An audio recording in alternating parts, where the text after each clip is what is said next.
Assalamualaikum warahmatullahi wabarakatuh. Izin kepada dosen pengampu dari mata kuliah Komunikasi Data dan Jaringan Komputer, Ramadan. Izin kami kelompok 3 untuk memaparkan hasil kerja dari kami, di mana sebelum mulai untuk pemaparan, izinkan kami untuk memperkenalkan diri terlebih dahulu. Ada saya sendiri, yaitu Desya Maesa dengan NIM 34 11 21 11 42. Dan selanjutnya ada rekan saya juga, silakan. Saya Rina Dwi Haisa dengan akhirannya 113.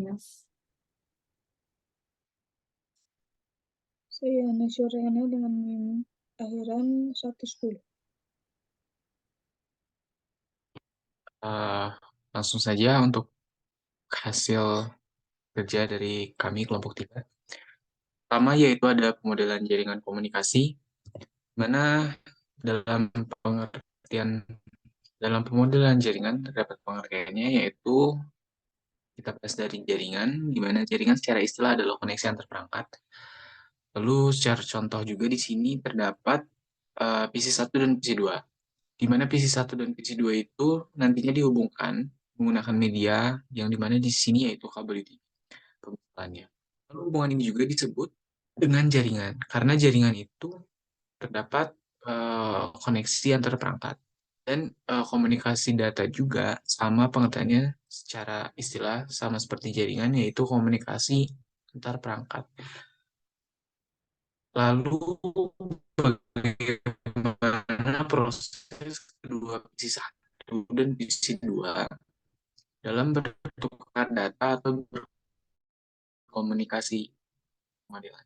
Karena yang kita lakukan adalah untuk menghubungkan dua komputer yang sama juga dengan jaringan. Maka pemodelan ini disebut juga dengan pemodelan jaringan. Lalu apa pemodelan jaringan itu? Pemodelan jaringan itu ya adalah bagaimana kita mempelajari sebuah proses komunikasi antar perangkat yang dihubungkan dalam jaringan. Nantinya dalam pendekatan model akan terbagi menjadi dua, yaitu pendekatan menggunakan TCP/IP dan pendekatan menggunakan OSI, yang dimana kedua pendekatan ini sama dibuat oleh lembaga ISO atau International Organization for Standardization. Lalu ada pemodelan TCP/IP dan OSI, di mana TCP/IP ini adalah pendekatan model yang pertama kali muncul sebelum OSI. Dilihat dari histori, memang TCP/IP ini diperkenalkan mulai di tahun 1947. Sedangkan untuk OSI itu pada tahun 1970. Nantinya kedua pendekatan ini juga akan mengenalkan konsep layering. Nah, di sini terdapat contoh untuk menjelaskan konsep dari layering sendiri, yaitu misalkan terdapat dua orang, yaitu Maria dan Anne, di mana mereka akan berkomunikasi yang cukup jauh sehingga membutuhkan media untuk berkomunikasi. Media untuk berkomunikasi yaitu jelas. Dan Maria serta Anne ini berkomunikasi untuk bertukar informasi atau data. Lalu mereka juga menerapkan protokol yang dimana mereka sepakat jika ingin berkomunikasi, maka bahasa yang digunakan harus sama agar dapat dipahami. Nah, dari contoh kasus ini, karena desain dari komunikasinya tidak terlalu rumit, dari contoh tersebut hanya dua orang saja, sehingga hanya membutuhkan konsep satu layer, dan tetap memenuhi 5 komponen utama, yaitu pengirim, yaitu ada Maria, lalu ada penerima, yaitu N, medianya, yaitu udara, datanya, yaitu informasi atau bahasa nantinya, hasil obrolannya, lalu protokol yaitu syarat atau ketentuan untuk memenuhi dari komunikasi tersebut, yaitu ya harus sama bahasanya agar komunikasinya dapat berjalan dengan lancar. Itu adalah konsep OSI. Itu adalah konsep layer. Lalu lanjut ke pembahasan tentang OSI dan TCP/IP, yaitu ada beberapa kata kunci yang dimana sebetulnya dari kedua ini yaitu membahas mengenai fungsi. Fungsi dari TCP/IP dan OSI adalah untuk mempelajari proses komunikasi antar perangkat dalam jaringan. Lalu TCP/IP dan OSI juga dijabarkan dalam konsep layer seperti yang tadi sudah dibahas, memang menggunakan konsep layer. Lalu masing-masing dari layer juga menjalankan fungsi yang spesifik. Artinya, setiap layer mempunyai fungsi tersendiri yang berbeda dengan layer lain. Lalu fungsi dari masing-masing layer juga dijalankan secara berurutan, dan dalam menjalankan fungsi tersebut memerlukan aplikasi atau protokol. Seperti itu. Lalu untuk konsep layer dari OSI dan TCP/IP, yaitu untuk OSI model terdapat 7 layer dan TCP/IP terdapat 4 layer. Ini kita lihat dulu dalam konsep layer OSI model, yaitu layer 7 terdapat application, layer 6 terdapat presentation, layer 5 terdapat session, layer 4 terdapat transport, layer 3 terdapat network, layer 2 terdapat data link, dan layer 1 terdapat fisik. Sedangkan untuk TCP/IP model, itu pada layer 4 terdapat application, lalu layer 3 terdapat transport, layer 2 terdapat internet, dan layer 1 terdapat network access. Masing-masing dari layer memiliki fungsi yang spesifik dan hanya bisa dijalankan oleh protokol yang sesuai dengan layer tersebut. Jika membahas mengenai model ini, sebetulnya sama saja. Jika dalam TCP/IP model itu layer 4 terdapat application, sebetulnya sama juga dengan layer 7, 6, dan 5 pada OSI model. Layer 7 dan 6 pada OSI model. Layer 7, 6, dan 5 pada OSI model. Lalu layer 4-nya terdapat pada layer 3 TCP/IP, layer 3-nya terdapat pada layer 3 dan 2 OSI model terdapat pada TCP/IP model layer 2, lalu yang OSI model layer 1 juga berkorelasi dengan layer 1. Hanya saja untuk OSI model ini keluaran terbaru. Lalu untuk fungsi masing-masing dari layer, yaitu dapat dilihat untuk OSI ya, walaupun sebenarnya sama saja fungsinya dengan yang TCP/IP. Kita lihat dari yang layer 7 application itu, dia fungsinya secara garis besar ya, membuat data untuk sisi penerima atau untuk pengirim. Lalu untuk sisi penerima atau receiver itu dia membaca data. Untuk layer 6 presentation, dia terdapat encrypt data dan kompres data untuk sisi pengirim. Lalu juga untuk sisi penerimanya yaitu terdapat decrypt dan dikompres data. Lalu ada juga layer 5 session, yaitu fungsinya memilihkan pintu. Pintu di sini tuh artinya arahnya nanti kemana dalam mengirimkan, dalam berkomunikasinya. Lalu layer 4 itu transport, yaitu menyediakan pintu. Sebelum dipilih ya, otomatis ada penyediaan pintu dulu, lalu kendaraan atau caranya untuk mengirimkan, untuk berkomunikasi data itu. Lalu ada layer 3 itu network, menyediakan alamat logik atau alamat rumah. Lalu layer 2 ada data link, menyediakan alamat fisik, dan tentu yang terakhir ada layer 1 fisikal, yaitu menyediakan jalannya. Lalu untuk OSI dan protokol, di mana di sini ada OSI layer, fungsinya sudah dijelaskan tadi sebelumnya, yaitu untuk application membuat data, presentation encrypt dan compress, section penghubung, transport pintu dan protokol, network alamat logik, data link alamat fisik, lalu fisikal menyediakan media. Nah, untuk example protokolnya, sini untuk application itu, untuk membuat data tuh, example-nya ada di HTTP, TP, DNS, DHCP. Lalu untuk presentation di sini ada SSL, SSH, JPEG, MPEG. Lalu ada sessions di sini penghubung, ada APIs atau Applications Program Interface. Lalu ada NetBIOS, sockets, untuk transportasi TCP, UDP. Untuk network itu ada IP atau ICMP. Data link tentu ada Ethernet, lalu untuk fisikal itu seperti UTP, fiber, wireless. Nah, dalam komunikasi data juga terdapat dua proses, yaitu encapsulation dan juga decapsulation. Untuk proses encapsulation ini, yaitu hanya terjadi pada perangkat atau komputer pengirim, artinya hanya pengirim yang uh, proses ini terjadi. Lalu tiap-tiap layer atau lapisan dari OSI layer juga akan berkomunikasi dengan layer yang sama pada komputer penerima. Lalu proses dimulai dari layer aplikasi. Informasi yang diinputkan oleh user dikonversi menjadi data yang akan ditransmisikan melalui network atau jaringan. Lalu data diformat pada layer presentasi, pengelompokan pada sisi layer, yaitu setelah data diformat sedemikian rupa, maka tahap berikutnya adalah dimulainya proses transfer data. Sebelum proses transfer dilakukan, session layer menandai masing-masing sesi atau proses transfer agar tidak membingungkan satu sama lain. Session layer bertanggung jawab untuk mengkoordinasikan komunikasi antar sumber dan tujuan dengan mengatur dialog antara keduanya. Lalu untuk pemecahan data pada transport layer, setelah data diformat dan dikelompokkan sehingga tidak akan tercampur dengan data aplikasi lainnya, Transport layer akan memecah data tersebut menjadi bagian-bagian yang disebut segmen.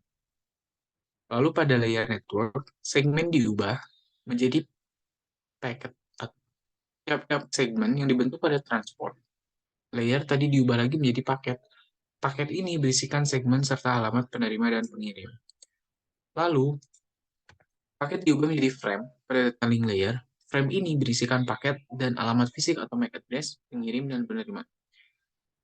Pengiriman melalui media transmisi kabel atau sinyal wireless. Agar bisa terkirim melalui media seperti kabel atau sinyal wireless, data yang berbentuk frame tadi diubah lagi menjadi bit atau byte. Bit atau byte dikirim melalui media fisik berupa kode atau sinyal elektrik berupa dua buah keadaan, yaitu 0 dan 1,0.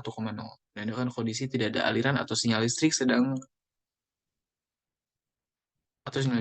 Sedangkan 1 menandakan adanya aliran atau sinyal listrik. Proses perubahan data yang berbentuk frame menjadi bit masih terjadi pada layer 2 dari OSI layer, sedangkan tugas layer 1 adalah untuk mengirim dan menerima bit. Proses kirim dan terima bit biasanya terjadi pada NIC atau Network Interface Card di perangkat komputer atau perangkat jaringan. Lalu, setelah proses pengiriman data pada komputer pengirim selesai, data tersebut masih belum bisa dimanfaatkan, karena pada komputer penerima masih ada proses penerimaan. Inilah proses yang terjadi pada komputer penerima. Lalu, pada proses yang kedua yaitu decapsulation, decapsulation ini justru terjadi hanya pada sisi komputer tujuan yang menerima data tersebut atau receiver, kebalikan dari proses enkapsulasi. Encapsulation. Proses decapsulation ini dimulai dari layer 1 dulu, dari OSI layer sampai ke layer terakhir. Layer aplikasi yang merupakan interface dari aplikasi yang digunakan oleh si user. Lalu proses pada physical layer komputer penerima, lalu NIC, komputer penerima menerima sebuah data dalam bentuk bit atau byte. Network card yang termasuk bagian dari layer 1 kemudian memprosesnya. Bit dan byte lalu diubah menjadi frame pada layer kedua. Frame tersebut segera dicek apakah alamat fisik atau MAC address tujuan yang tertera di dalam frame tersebut sudah sesuai dengan alamat MAC address dari komputer tersebut. Pada network layer, alamat yang tertera pada paket tersebut akan dicek oleh sistem. Apakah sudah sesuai atau belum?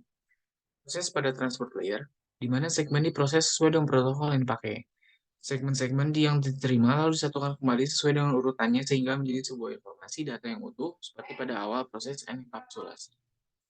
Lalu, layer 5 dari OSI layer yaitu session layer kemudian bertugas mengatur sesi selama proses transfer terjadi sehingga tidak terjadi tumpang tindih dan kesalahan. Pada presentation layer, data yang ada kemudian dicek formatnya oleh bagian yang terkait dengan presentation layer pada OSI layer, lalu sampai pada layer aplikasi, setelah itu proses yang terakhir adalah layer aplikasi, menyediakan data tersebut kepada aplikasi yang pas dan tepat untuk memproses data tersebut agar bisa sampai atau diterima oleh pengguna atau user. Untuk 8, pertemuan 8, lalu di sini ada pertemuan 9 yaitu sistem sandi atau coding.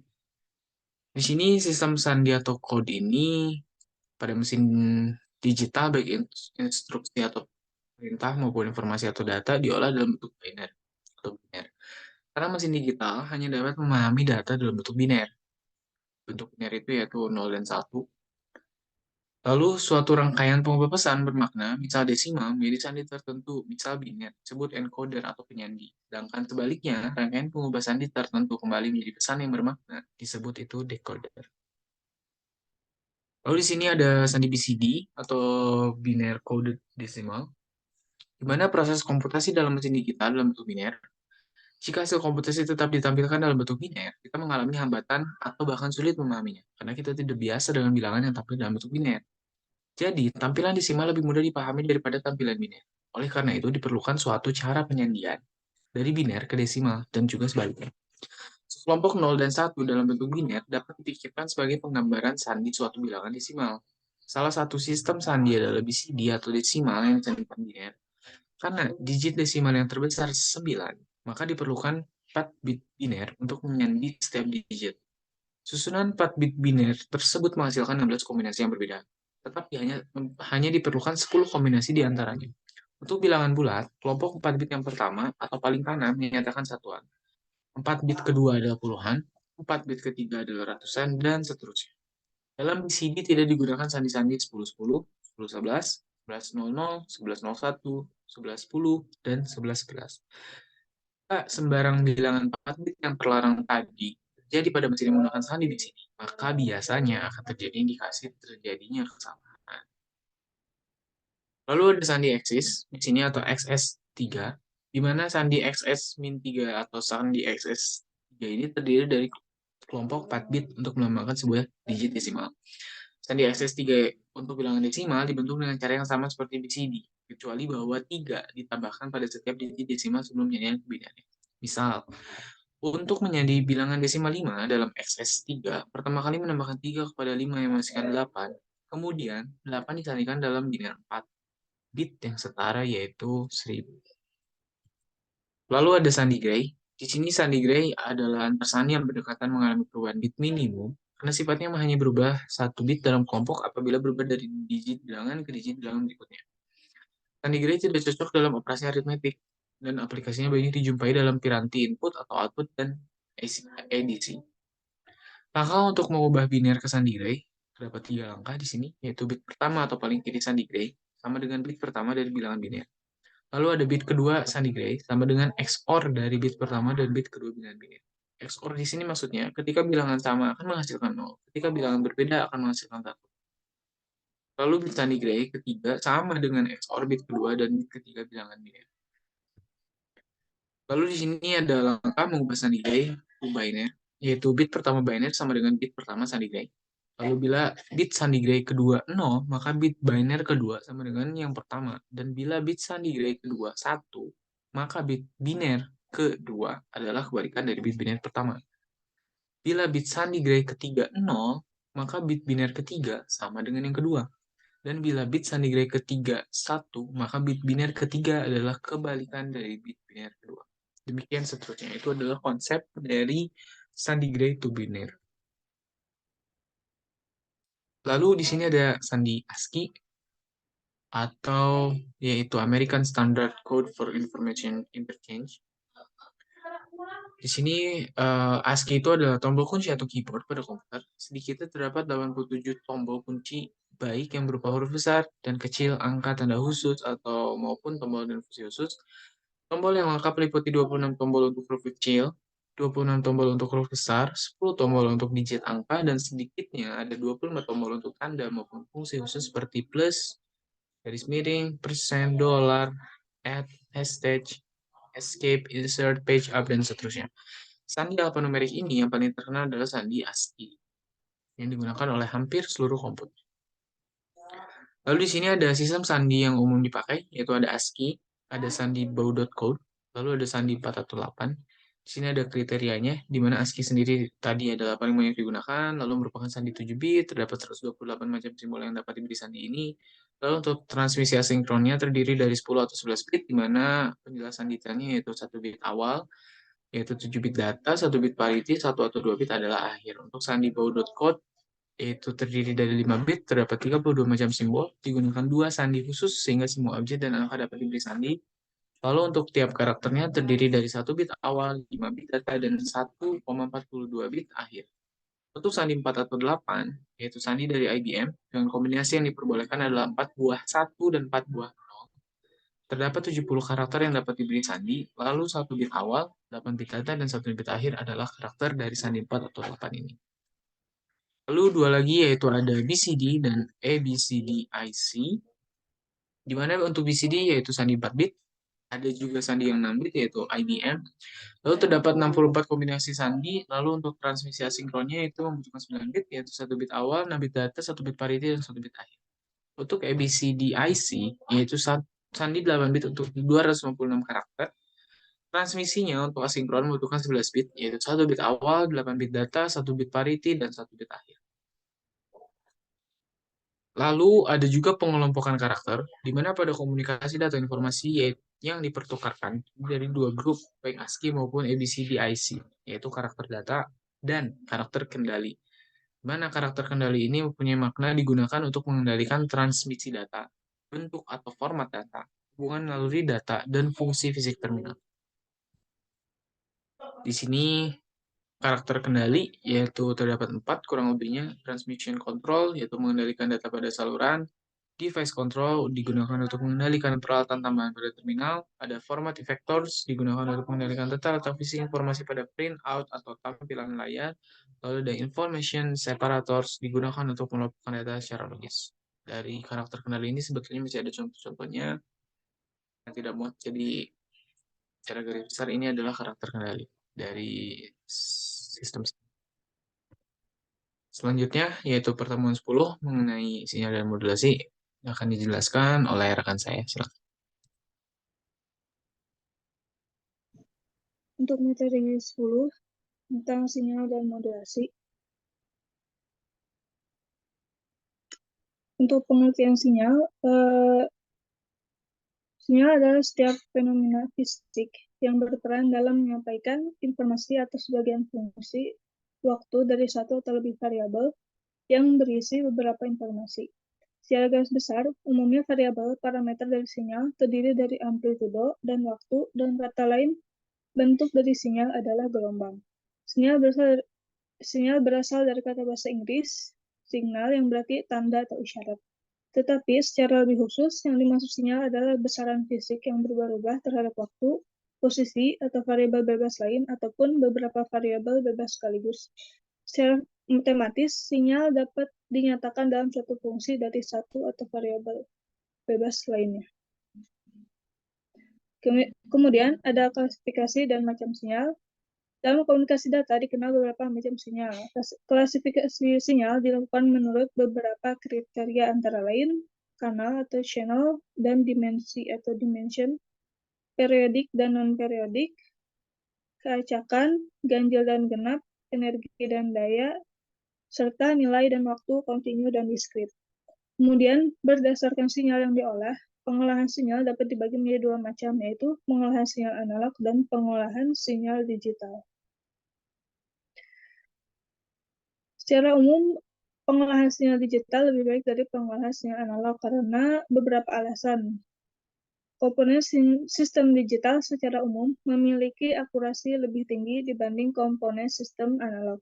Komponen dengan akurasi tinggi pada sistem analog biasanya harganya mahal. Kemudian, sinyal digital mudah disimpan pada media magnetik pita atau disk, tanpa mengalami penurunan atau kehilangan keaslian sinyalnya dibandingkan dengan sinyal analog. Kemudian, sinyal digital dapat beroperasi pada frekuensi sangat rendah. Sinyal digital juga dapat melakukan penundaan atau delay, mampu compressing dengan mudah. Sistem digital tidak peka terhadap draw atau noise, dan sistem digital dapat bekerja dengan jangkau lebih dari 70 dB, yang mana ini merupakan batas maksimum pada sistem analog. Akan tetapi, penerapan sistem digital memiliki beberapa keterbatasan. Salah satu keterbatasannya adalah kecepatan operasi konversi analog ke digital dan kecepatan prosesor sinyal digital. Kemudian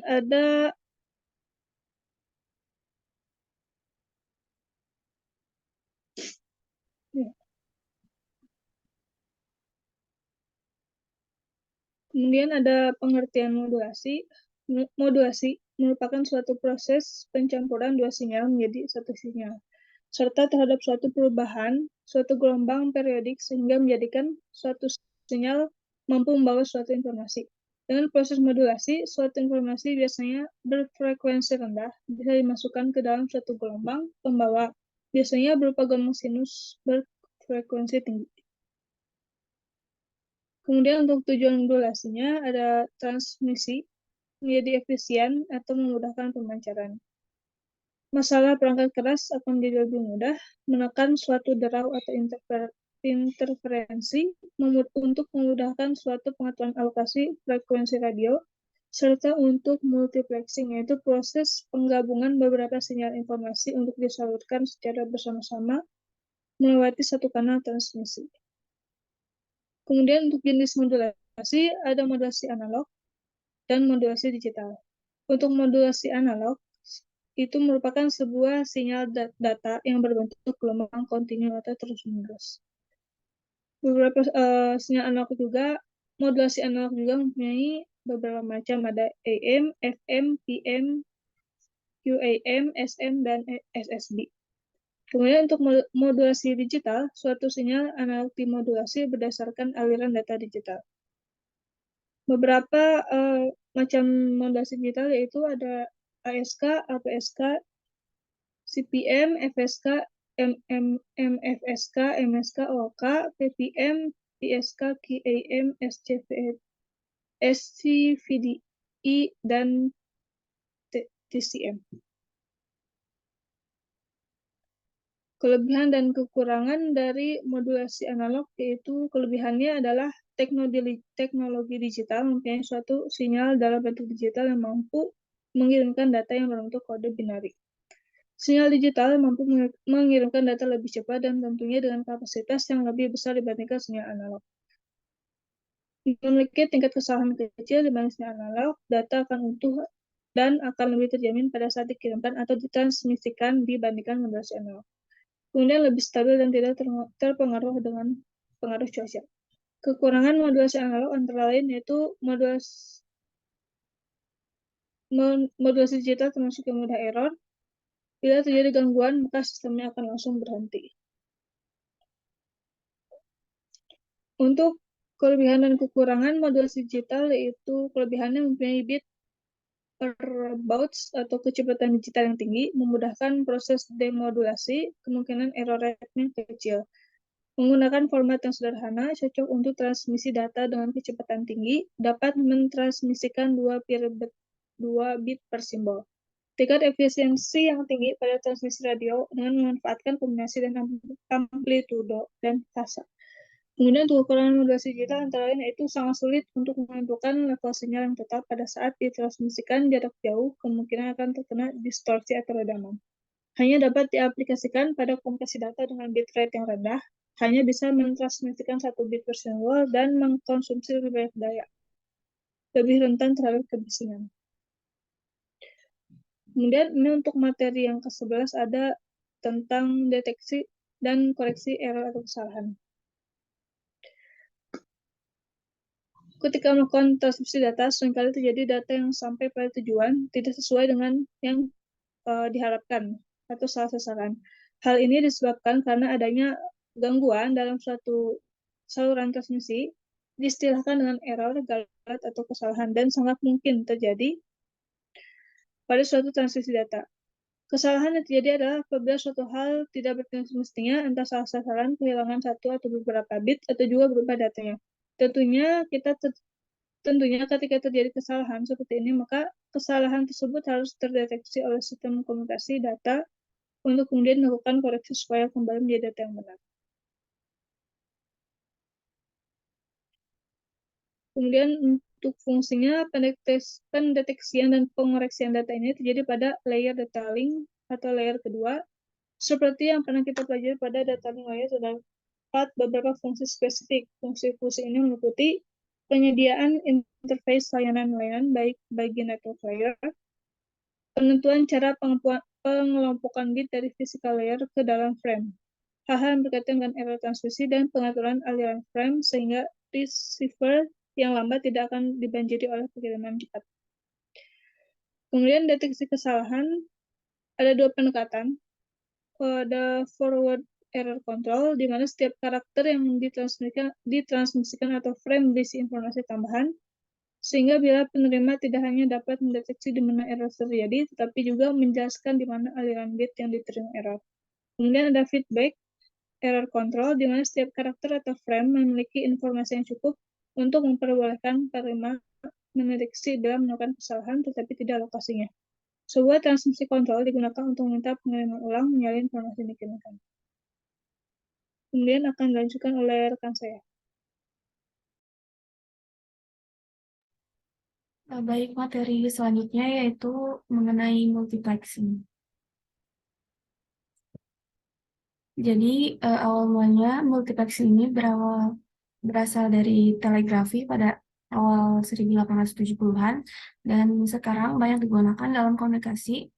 George Owen Squire mengembangkan multiplexing operator telepon pada tahun 1910.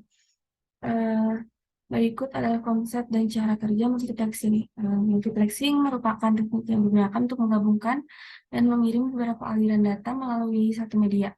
Proses menggabungkan aliran data dikenal sebagai multiplexing dan perangkat keras yang digunakan untuk multiplexing dikenal sebagai multiplexer atau MUX.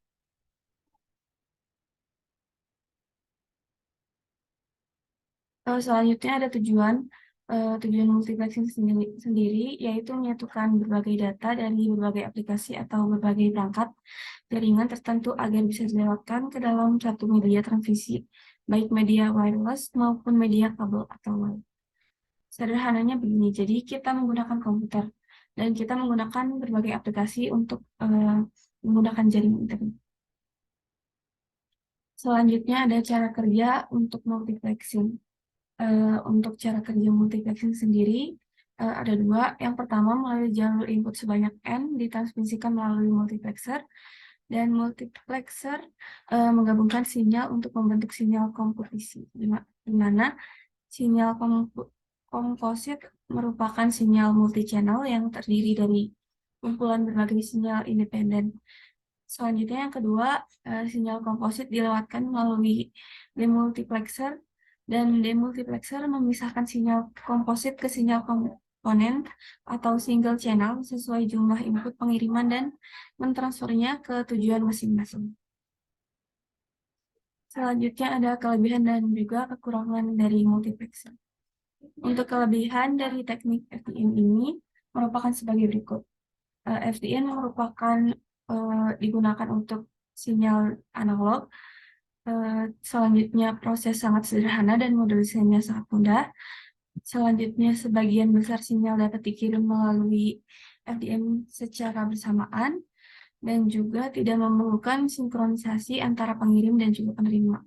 Untuk kekurangannya, yang pertama, teknik ini hanya digunakan ketika diperlukan saluran kecepatan rendah. Yang ketiga, banyak membutuhkan modulator. Dan yang terakhir, memerlukan saluran bandwidth yang tinggi. Untuk materi selanjutnya yaitu data link control. Untuk pengertiannya sendiri, data link control atau data link protokol merupakan proses terkirimnya data atau komunikasi melalui sebuah siklus komunikasi data yang terlaksana dengan penambahan control layer dalam tiap alat yang berperan dalam proses komunikasi. Adapun yang dimaksud dengan data link yaitu media transmisi antar device ketika suatu prosedur data link control digunakan. Selanjutnya ada bentuk-bentuk dari data flow control. Berikut melakukan penjelasan mengenai bentuk-bentuk. Yang pertama ada top and weight flow control. Cara kerjanya ialah berawal dari sebuah entitas sumber atau transmitter, transmisi suatu frame data. Setelah diterima, entitas tujuh atau receiver memberi isyarat untuk menerima frame lainnya, yakni berupa acknowledgement atau ACK. Yang kedua, sliding window flow control. Selain flop and wait flow control, terdapat pula sliding window flow control yang dapat digambarkan secara sederhana sebagai berikut. Transmitter atau A dan receiver atau B terhubung melalui suatu link full duplex. Dalam penerapannya seringkali terjadi error saat melakukan pengiriman data, sehingga seringkali terjadi kehilangan data dan rusak malah jadi tidak beraturan. Untuk itu diperlukan beberapa teknik untuk mengatasi kesalahan error. Dan yang ketiga ada automatic repeat request atau RARQ, adalah suatu metode pengendalian kesalahan proses pengiriman data jaringan. Terdapat dengan mendeteksi adanya kesalahan dan mengirimkan kembali yang hilang ataupun rusak. Terdapat tiga metode yang telah terstandarisasi, yaitu stop and wait, lalu ada going back, dan juga selective reject. Selanjutnya ada mekanisme. Di sini ada tiga mekanisme. Yang pertama, mekanisme stop and wait, hierarki ada untuk stop and wait didasarkan atas teknik flow control stop and wait. Transmitter mengirimkan sebuah frame tunggal, kemudian harus menunggu belasan. Tidak ada data yang dikirimkan sebagai jawaban receiver tiba di transmitter. Hierarki untuk stop and wait merupakan hierarki paling sederhana. Yang kedua ada mekanisme going back. Untuk going back merupakan bentuk error control yang berdasarkan atas teknik frame diurutkan berdasarkan sebuah modul bilangan. Jumlah frame belasan yang ada ditentukan untuk ukuran jendela atau window menggunakan teknik sliding window. Dan yang terakhir, yang ketiga, mekanisme sistem ARQ. Untuk selective reject ARQ, untuk selective reject juga disebut sebagai selective detransmission. Dengan ARQ untuk selective reject, frame-frame yang ditransmisikan adalah frame-frame yang menerima belasan negatif saja. Dalam hal ini disebut SREG atau frame-frame yang waktunya sudah habis.